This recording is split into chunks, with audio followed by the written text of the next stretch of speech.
오늘 주신 말씀 출애굽기 38장 1절에서 20절까지의 말씀입니다. 그가 또 조각목으로 번제단을 만들었으니 길이는 5규빗이요 높이도 5규빗이라 네모가 반듯하고 높이는 3규빗이며 그 네 모퉁이 위에 그 뿔을 만들되 그 뿔을 제단과 연결하게 하고 제단을 노스로 쌌으며 제단의 모든 기구 곧 통과 부삽과 대야와 고기 갈고리와 불 옮기는 그릇을 다 노스로 만들고 제단을 위하여 놋그릇을 만들어 제단 주위 가장자리 아래에 두되 제단 절반에 오르게 하고 그 놋 그물 네 모퉁이에 채를 꿰 고리 넷을 부어 만들었으며 채를 조각목으로 만들어 놋으로 싸고 제단 양쪽 고리에 그 채를 꿰어 매게 하였으며 제단은 널판으로 속이 비게 만들었더라. 그가 놋으로 물두멍을 만들고 그 받침도 놋으로 하였으니 곧 회막문에서 수종드는 여인들의 거울로 만들었더라.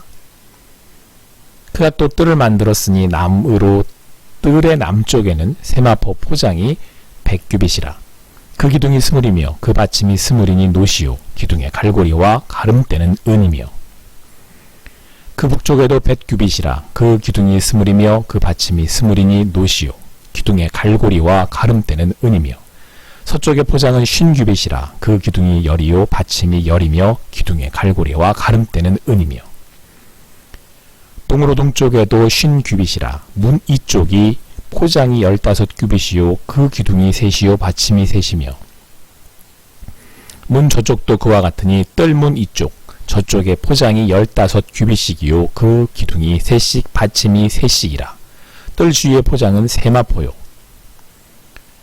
기둥 받침은 놋이요 기둥의 갈고리와 가름대는 은이요 기둥 머리 싸개는 은이며 뜰의 모든 기둥에 은 가름대를 꿰었으며 뜰의 휘장문을 청색 자색 홍색 실과 가늘게 꼰 배실로 수놓아 짰으니 길이는 20규빗이며 너비와 높이는 뜰의 포장과 같이 5규빗이며 그 기둥은 넷인데 그 받침 넷은 놋이요 그 갈고리는 은이요 그 머리 싸개와 가름대도 은이며 성막 말뚝과 뜰 주위의 말뚝은 모두 놋이더라. 오늘 주신 말씀 출애굽기 38장 1절에서 20절까지의 말씀을 통해서 하나님이 원하시는 단 한 가지라고 하는 제목으로 주님이 주신 은혜를 함께 나누도록 하겠습니다. 계속되는 이제 성막에 대한 말씀 가운데 오늘은 번제단과 성막 울타리 그리고 놋 물두멍에 대한 말씀이 나오고 있습니다. 먼저 번제단을 만드는 말씀이 나오는데요. 네모 반듯하게 하고 구역에 따라 만들라고 하십니다. 그리고 이제 번제에 필요한 제단의 기구들을 말씀하시죠. 통과 부삽과 대야와 고기 갈고리와 불 옮기는 그릇을 놋으로 만들라고 하셨습니다. 놋그릇과 놋 그물도 만들라고 하셨죠. 이를 통해서 우리는 번제단이 제물을 가지고 태워서 제사 드리는 곳이라는 것을 알 수 있습니다. 그러니까 번제는 말 그대로 태워서 제사를 드린다는 말씀입니다. 특이한 것은 번제단의 이 네 모퉁이에 뿔을 만들라고 하셨는데요. 이는 구원의 뿔로서 하나님께서 제단의 제물을 받으시고 죄인을 구원하신다는 의미입니다. 그리고 제단 양쪽 고리를 만들고 이제 그 안에 채를 깨워 매게 하셨습니다. 이것은 네모진 이 번제단을 옮길 때 이동이 용이하도록 하기 위해서입니다. 여기서 우리는 이스라엘이 이동하는 곳마다 장소를 옮겨가며 제사를 드렸다는 것을 알 수 있습니다. 이처럼 이스라엘 백성은 어디를 가든지 항상 성막을 치고 제사를 드렸습니다. 어디를 가나 그들은 피 흘려 죽어가는 제물을 보면서 자신들이 죽어야 할 죄인인 것을 깨달았습니다. 그리고 하나님께서 그렇게 죄인인 자신들을 대신하여 제물의 피로 구원하셨다는 것을 고백하며 살아갔습니다. 우리가 늘 함께 예배하는 첫 번째 이유는 바로 내가 죽어야 할 죄인이었음에도 불구하고 예수 그리스도께서 십자가의 제사를 드리심으로 자신을 온전한 제물로 하나님께 바치심으로 구원하셨다는 사실을 믿음으로 고백하기 위해서입니다. 이것이 우리가 어떤 무엇과도 바꿀 수 없는 진리이며 구원의 은혜로 감사하며 살아가야 할 이유입니다. 그렇기에 오늘도 예배하는 가운데 하나님의 구원을 다시금 새기며 감사하는 여러분과 제가 되기를 바랍니다. 이것이 우리의 능력이고 우리의 살 소망입니다. 하나님은 자신의 아들을 죄인인 나를 위해서 보내시고 십자가에 죽이실 만큼 저와 여러분을 사랑하십니다. 그렇기에 이스라엘 백성이 그랬던 것처럼 언제나 늘 항상 여러분과 제가 있는 그곳에서 예배함으로 하나님의 구원에 대한 감사로 나아가야 합니다. 무엇이 나를 낙심케 하더라도, 무엇이 나를 두렵게 하더라도 오직 그 구원의 능력으로, 그 구원의 은혜로, 그 구원의 사랑으로 담대히 나아가실 수 있는 여러분과 제가 되기를 소망합니다. 자, 또한 오늘의 말씀에서는 성막에 이제 울타리를 만들라는 말씀이 나옵니다. 그래서 성막에 뜰이 생기게 되고요. 그 안에 이제 번제단과 물두멍, 더 나아가서 이제 성소와 지성소가 놓이게 됩니다. 사람들은 이제 준비해온 흠없는 제물을 가지고 성막 울타리 동쪽 문으로 들어와 제물에 안수하고 제단에 번제를, 그 제물을 잡아 제단에 번제를 드렸습니다. 그러면 제사장이 그 피를 가지고 이제 물두멍에서 손을 씻고 성소와 지성소로 나아가게 되는 것이죠. 오늘 성경은 8절에서 성막을 또 다른 이름인 회막이라고 부르고 있습니다. 구약에서 회막이라는 단어는 사실 가장 많이 쓰입니다.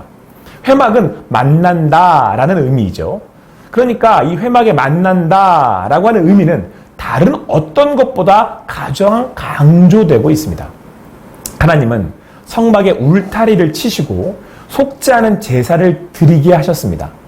그래서 죄로부터 정결함을 받아 우리가 하나님께 나아갈 수 있도록 하셨습니다.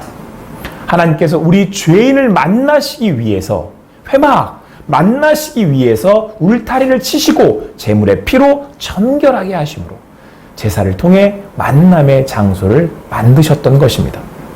하나님은 오늘도 여러분과 저를 만나기를 원하십니다. 창조주인 하나님이 창조물인 저와 여러분들을 간절히 만나기를 원하십니다. 더군다나 죄인인 인간을 만나기를 원하신다는 것입니다.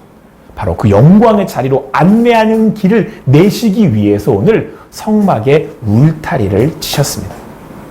오늘 말씀에서 성막의 울타리를 동서남북으로 치라고 하시는데요. 특히 문은 동쪽 뜰에 휘장으로 문을 만들라고 하셨습니다.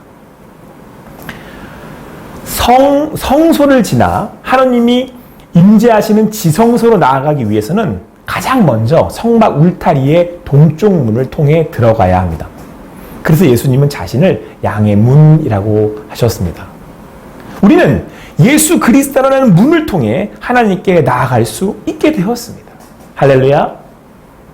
여기서 우리가 더욱 깊이 깨닫게 되는 말씀은, 여러분, 에덴에서 죄진 인간들이 에덴을 떠나갔던, 에덴으로부터 추방당했던 방향이 바로 동쪽이라는 사실입니다.